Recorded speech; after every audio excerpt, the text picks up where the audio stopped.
पहुंचता है तो वो देखकर हैरान हो जाता है कि पूरा गांव बर्फ की चादर में ढका हुआ है।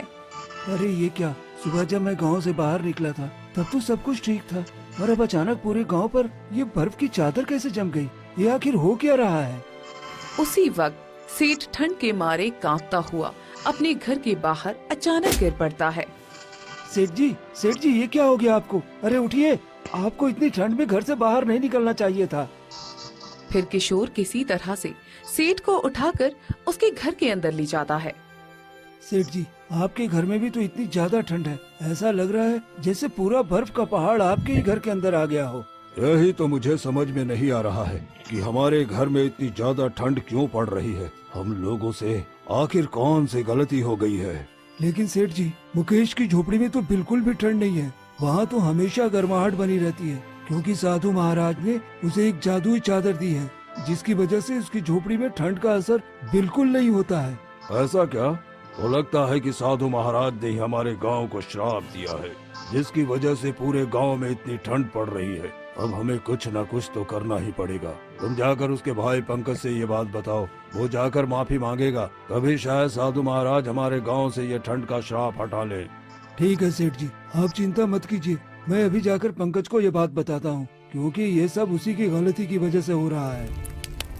फिर किशोर भागते हुए पंकज के पास पहुंचता है। अरे किशोर, क्या हो गया? तो इतना परेशान क्यों लग रहा है? पंकज, तुम्हारे भाई के पास एक जादुई चादर है।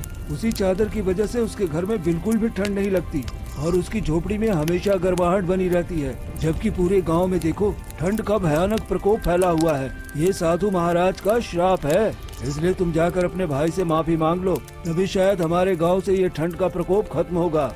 जादुई चादर? तो मुझे मूर्ख बना रहे हो क्या? अरे मैंने अपनी आंखों से देखा है भाई, और सेठ जी ने भी कहा है, जाकर अपने भाई से माफी मांगो, वरना पूरे गांव वाले मिलकर तुम्हें गांव से निकाल देंगे, क्योंकि तुम्हारी वजह से पूरा गांव ठंड से मर रहा है। फिर किशोर वहाँ से चला जाता है, लेकिन ये सारी बातें लक्ष्मी चुपचाप सुन लेती है और सामने आकर कहती है, अरे जब उसके पास जादुई चादर है तो उससे माफी मांगने की क्या जरूरत है? सीधे जाकर वो चादर ही ले आओ ना। वैसे भी उस गरीब के पास वो चादर रहकर भी वो करेगा क्या? आज रात होते ही तुम वो चादर चुरा कर ले आना। हाँ, तुम ठीक कहती हो, आज रात होते ही मैं वो चादर चुरा कर ले आऊंगा। फिर आधी रात होती है। पंकज चुपचाप घर से निकल पड़ता है और चोरी छिपे मुकेश की झोपड़ी के पास पहुंच जाता है। अच्छा, तो ये वही चादर है जिसकी वजह से ये पूरा परिवार इतनी खुशी और आराम से सो रहा है, और झोपड़ी में इतनी गर्माहट भी है। अब तो ये चादर मेरी ही होगी। पंकज वो चादर चुरा लेता है और चोरी छिपे अपने घर वापस आ जाता है। क्या आप वो चादर ले आए? हाँ देखो, ये रही वो चादर। अब इसे ओढ़ने के बाद हमें बिल्कुल भी ठंड नहीं लगेगी। तो फिर देर किस बात की है? जल्दी से इसे ओढ़ कर देखिए कि इसमें सच में कोई शक्ति है या नहीं। वैसे दिखने में तो ये बहुत पुरानी चादर लग रही है। ठीक है, अभी ओढ़ कर देखता हूँ। जैसे ही पंकज चादर ओढ़ता है, वैसे ही उसके शरीर में तेज गर्माहट महसूस होने लगती है। अरे, मुझे तो शरीर में बहुत तेज गर्माहट महसूस हो रही है, और ये गर्माहट धीरे धीरे बढ़ती ही जा रही है। और देखते ही देखते उसके पूरे शरीर में जलन उठ जाती है और साथ में दर्द भी। क्या हुआ? आप इतने दर्द से क्यों चिल्ला रहे हो जी? मेरे शरीर में आग जैसा लग रहा है। अरे अरे, ये तो रुकने का नाम ही नहीं ले रही है। अरे जल्दी कीजिए, ये चादर अपने शरीर से उतारकर फेंक दीजिए। अरे मैं इसे उतारने की कोशिश कर रहा हूँ, पर इसे मैं अपने शरीर से हटा नहीं पा रहा हूँ। अरे ये क्या हो गया है? हे भगवान, अब क्या होगा? लगता है अब मुझे मुकेश के पास जाना ही होगा। अब वही कोई रास्ता दिखा सकता है। चलो जल्दी।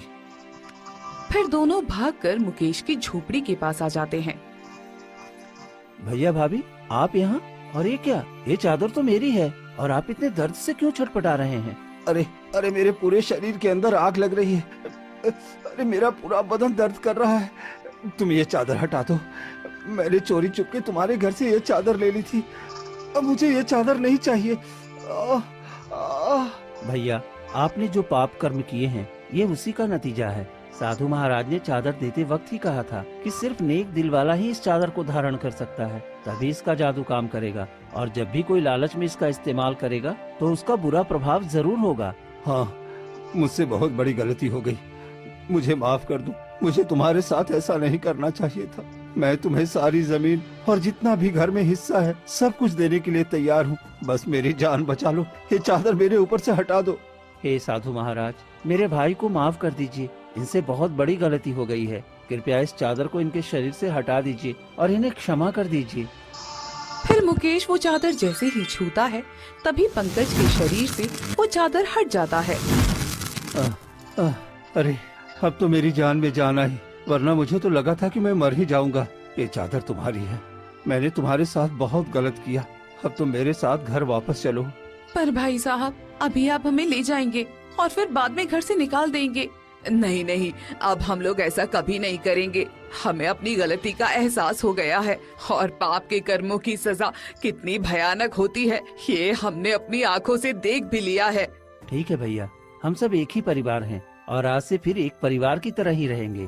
फिर सभी लोग अपने घर वापस लौट आते हैं और धीरे धीरे पूरे गांव की ठंड